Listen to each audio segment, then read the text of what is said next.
안녕하세요. KB부동산 TV의 친절한 부동산 정지훈입니다. 자, 오늘 주제는요.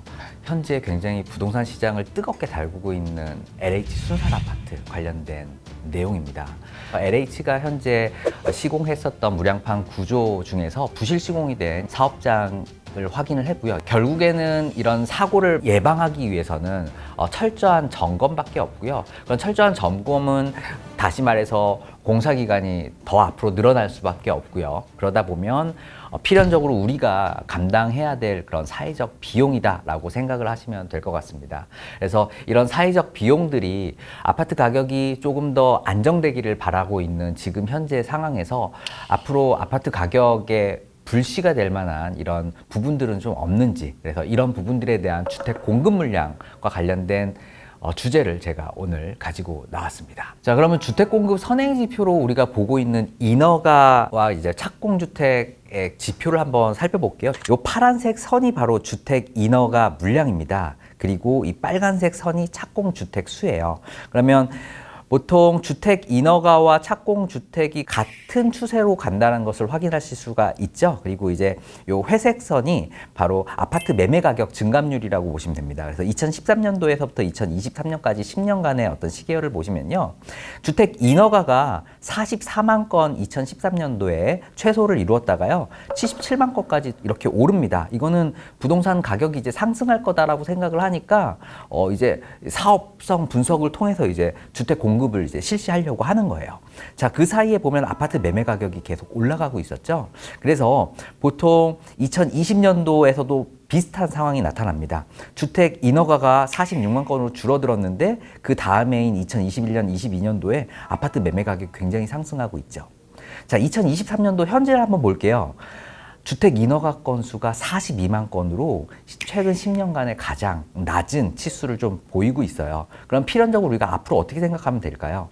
2024년도, 2025년도는 주택 가격, 아파트 가격이 상승하겠구나라고 우리가 과거의 시계열을 보면 예측을 할 수가 있죠. 이런 부분들이 어떤 주택 매매 가격에 대한 심리 부분으로 작용을 해서 지금 아파트의 가격의 반등이 시작되고 있다라고 보시면 되고요. 이런 부분들이 계속 누적이 되다 보면요. 결국에는 입주 물량 부족으로 전세 가격이 상승을 해서 아파트 가격의 폭등으로 이루어질 이런 염려가 조금 우려가 됩니다. 그래서 이런 부분들을 정부가 좀 대책을 통해서 공급이 좀 원활하게 이루어질 수 있도록 만들어줘야 될 필요가 좀 존재합니다. 앞으로 2024년이랑 2025년에 아파트가 상승할 수도 있다고 예측을 하신 거잖아요. 지금 이 표만 봤을 때는. 그러면 실수요자는 지금 당장 집을 사야 되는 게 맞을까요? 아, 네. 그거 지금 하면 돼요? 곤란한 질문이에요? 아니요, 지금 하면 되죠. 질문한 거예요. 네네네. 네. 그러면 질문을 해주세요. 한 건데요? 그래요? 저는 그냥 얘기하는 줄 알고서. 결국에는 이제 중요한 거는, 그럼 우리가 그래 다 필요 없고, 그럼 아파트 오를 거냐? 지금 사야 되냐? 이 부분이 지금 궁금하신 거잖아요. 자, 제가 그 부분에 대해서 이제 답변하기 위해서 현재를 먼저 좀 진단을 좀 먼저 해봐야 될 것 같습니다. 자, 지금 현재를 좀 정확하게 진단을 해보면요. 자, 주간 KB 아파트 매매 가격 지수를 보시면, 자, 전국 단위입니다. 쭉 계속 올라갔었던 것들이 쭉 내려간 어떤 추세를 좀 보시죠. 자, 2년간 쭉 하락을 했어요. 그리고 다시 1년간 쭉 상승을 하고 있는 것을 확인할 수가 있어요. 지금 최근에 이제 2주간의 전국 아파트, 모든 아파트의 가격의 평균이 지금 상승을 이제 시작을 한 거죠. 이제 하락을 멈추고 상승을 시작한 단계다. 이렇게 보시면 될 것 같아요. 실질적으로요, 2023년 1월 달부터 대책이 나오면서 이때 하락폭이 감소하기 시작했죠. 그래서 우리가 굉장히 선호하는 그런 서울의 일부 지역의 일부 아파트들에 대해서는 이때부터 가격 상승이 느껴지셨을 겁니다. 그리고 3월달, 4월달에는 주택이 오른다, 아니다, 내린다 굉장히 좀 혼란스러웠잖아요. 왜냐하면 어디든 오르고 어디든 내려가기 때문에 그런 거예요. 근데 지금 상황에서는 이제 상승을 시작을 했잖아요. 그러면 평균적으로 이제 오르고 있다, 내리는 아파트들은 거의 없다 이렇게 보시면 될 것 같습니다. 근데 또 지역 간의 편차가 굉장히 크거든요. 조금 더 지역을 한번 살펴볼게요. 자, 서울, 대전, 강원, 경기 지역은 지금 이제 상승을 시작을 했었어요. 근데 대구, 울산, 충남, 광주 지역은 여전히 하락하고 있는 상황입니다. 그래서 상승하는 지역과 하락하는 지역들이 결국에 평균을 내다보면 약간 이제 상승을 시작했다.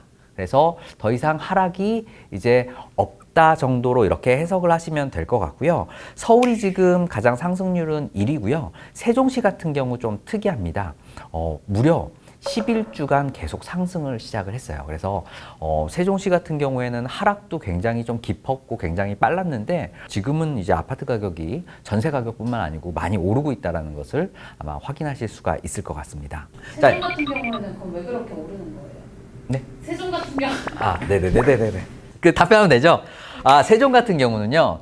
네. 제가 그 주택 시장을 좀 유심히 하면 살펴보면요. 좀 이런 특성들이 좀 존재하더라고요. 강남에서부터 시작해서 분당, 그리고 용인, 성남, 수지, 그리고 화성에서부터 세종까지 이쪽 경부 남부 라인은 아파트 가격이 상승할 때는 굉장히 빠르게 상승해요. 그리고 올라갈 때도 굉장히 급격하게 올라가죠. 그리고 이번에 하락을 시작했을 때요. 이쪽 경기 남부 지역에서 아파트들을 그냥 패대기 치기 시작했던 겁니다.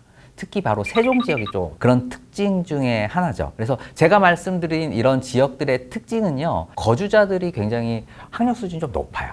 그리고 직장이 조금 안정적입니다. 공무원 직장 혹은 대기업이 생산 라인이 이런 지역이기 때문에 세종시에서 이미 11주 전부터 빠르게 상승했다는 건 이미 이쪽에 살고 있는 고위공직자들, 학력 수준이 높은 사람들이 이미 계산이 끝난 거예요. 아파트 이제 오른다.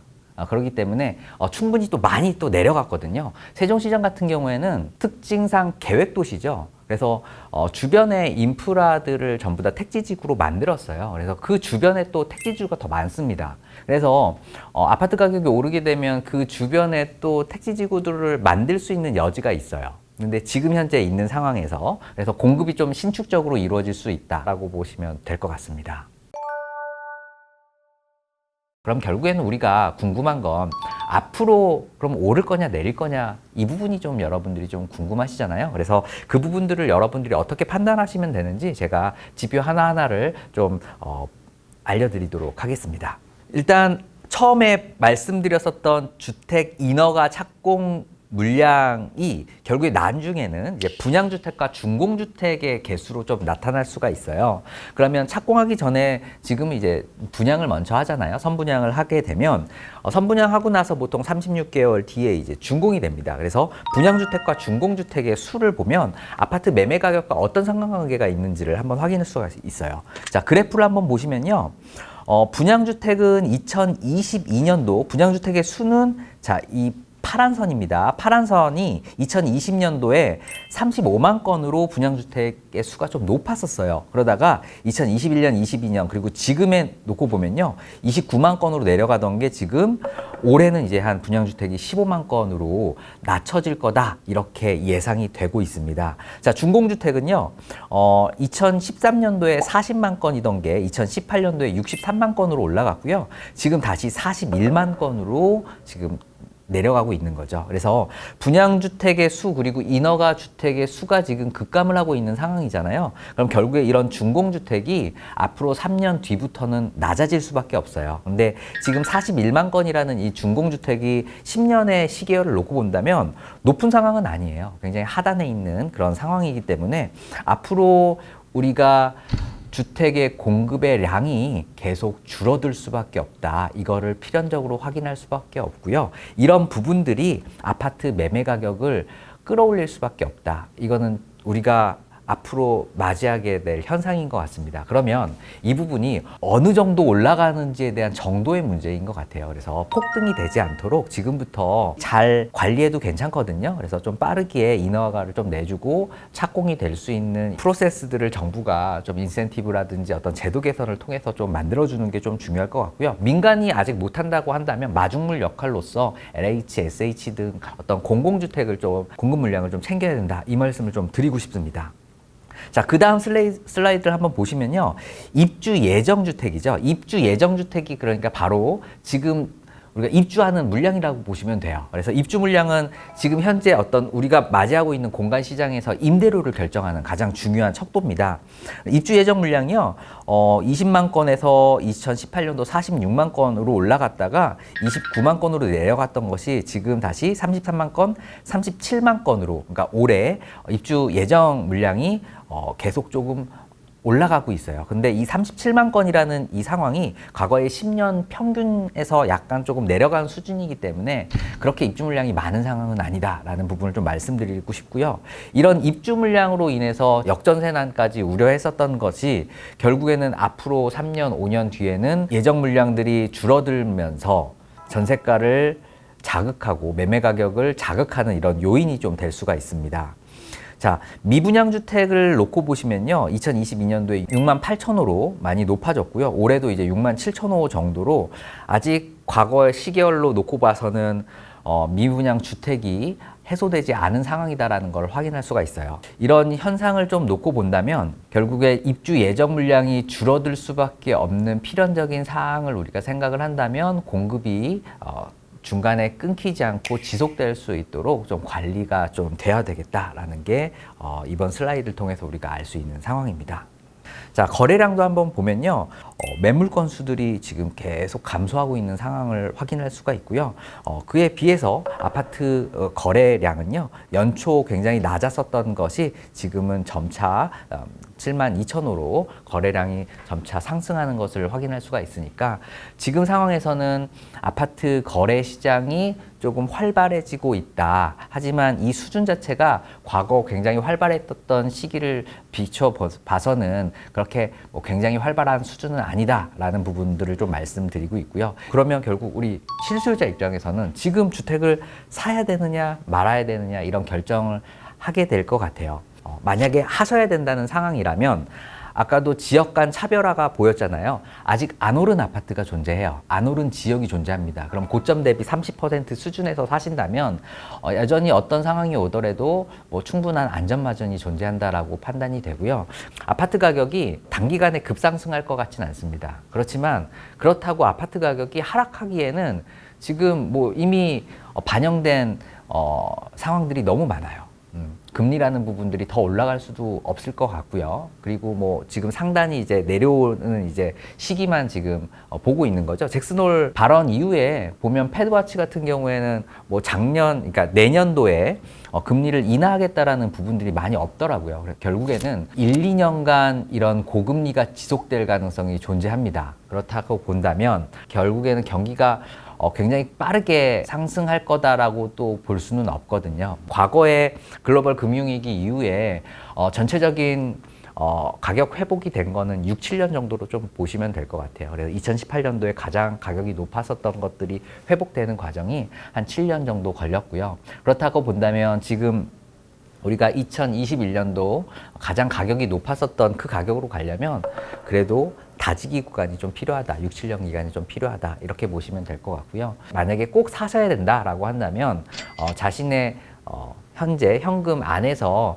무리하지 않는 범위 내에서 높지 않은 가격의 그런 아파트들을 골라서 좀 묻어두시는 건 괜찮아요. 그래서 한 6, 7년 정도 보신다면 다시 그 6, 7년 뒤에 자산 가격이 또 많이 상승해 있을 거니까 그런 장기간의 투자, 무리하지 않는 투자는 괜찮은 것 같고요. 그렇지만 지금 당장의 가격 상승, 지금 상승을 하고 있으니까 추세적으로 더 상승할 거다라고 생각해서 추세적으로 이렇게 따라가서 매입을 하시는 건 나중에 주택 가격이 다시 하락으로 반전했을 때 굉장히 좀 어려움에 처하실 수가 좀 있을 겁니다. 그래서 무리하지 않은 그런 아파트 매매를 하시는 게 좀 좋겠다. 이런 말씀을 좀 드리고 싶어요. 그 30% 정도 떨어진 아파트를 사라고 왔었잖아요. 네.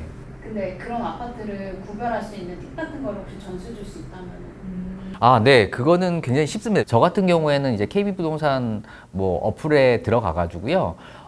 과거 시계열이 나오거든요. 그래서 저희 같은 경우는 KB 시세도 발표를 하고요. 실거래 가격들도 이제 그래프로 나오기 때문에 그 시세와 실거래 그 고점 부분을 실은 보는 거죠. 저희가 성북구에서 이제 아파트 대리 임장을 갔었는데 첫 번째 구축 아파트 같은 경우에는 그 최고가 대비 마이너스 27%의 지금 현재 그 거래 시세가 이루어지고 있었어요. 근데 그 아파트 같은 경우에는 굉장히 잠재력이 있거든요. 그리고 성북구라는 지역의 특성이 있습니다. 성북구가 늦게 올라요. 늦게 올라요. 근데 내릴 때도 좀 늦게 내립니다. 그러니까 우리가 지금 말씀드렸던 경기 남부 지역, 세종 지역과 달리 반응이 좀 늦어요. 그 이유는 성북구에 사시는 분들이 그냥 한 채 실거주로 사시고 그냥 주택 가격을 잃어버린 상황에서 그냥 경제 활동을 하시는 거죠. 근데 그 아파트 가격이 지금 현재 낮다라는 거를 그리고 앞으로 올라갈 거라는 걸 이제 비교하는 어떤 대조군이 좀 필요합니다. 그래서 바로 저희가 두 번째 대리기행에서 그 성북구 지역의 대장 아파트를 또 촬영을 했어요. 그 대장 아파트 같은 경우에는 지금 거래 가격을 보면 고점 대비 마이너스 15% 정도로 많이 지금 올라온 상황이죠. 그러면 놓고 본다면 같은 지역인데 어떤 아파트는 마이너스 30%, 어떤 아파트는 마이너스 15%예요. 그러면 어떤 아파트를 사면 될까요? 그렇죠? 바로 마이너스 30% 아파트들을 사신다면 안전마진이 있기 때문에 충분히 좋다. 대신에 마이너스 30% 이런 아파트들을 막 사시면 안 됩니다. 보시고서 아파트의 가격이 올라갈, 그리고 더 정확하게 보시기에는 그 전세 가격이 오를 가능성이 있는 이런 아파트를 선택하시면 돼요. 인허가 물량과 착공 물량이 줄어들고 앞으로 더 줄어들 가능성이 존재하기 때문에 공급 물량은 더 줄어들 수밖에 없잖아요. 향후 13년에서 5년 사이에. 그러면 이런 부족분들이 다시 시장을 끌어올리는 어떤 매개 부분이 될 거예요. 그러면 지금 만약에 들어가셔야 된다라는 이런 분들은 아직 안 오르고 고점 대비 많이 지금 하락한 이런 아파트들을 매입하셔가지고 좀 장기간에 5년, 7년 정도 이렇게 놓고 보시면 됩니다. 앞으로 정부 정책에 대한 금융적인 대책들을 한번 좀 주의 깊게 좀 보시고요. 그런 입주 물량, 공급 물량들, 그리고 아파트 매매 가격의 시세를 좀 유의 있게, 그리고 그 지역별로 좀 놓고 본다면 잃지 않는 투자를 지금도 충분히 하실 수 있다. 이렇게 말씀을 좀 드리고 싶습니다. 자, 오늘 내용이 좀 좋으셨다면요. 구독, 좋아요, 알림 설정 좀 부탁드리고요. 감사합니다. 그러면 다음 영상에서 찾아뵙도록 하겠습니다.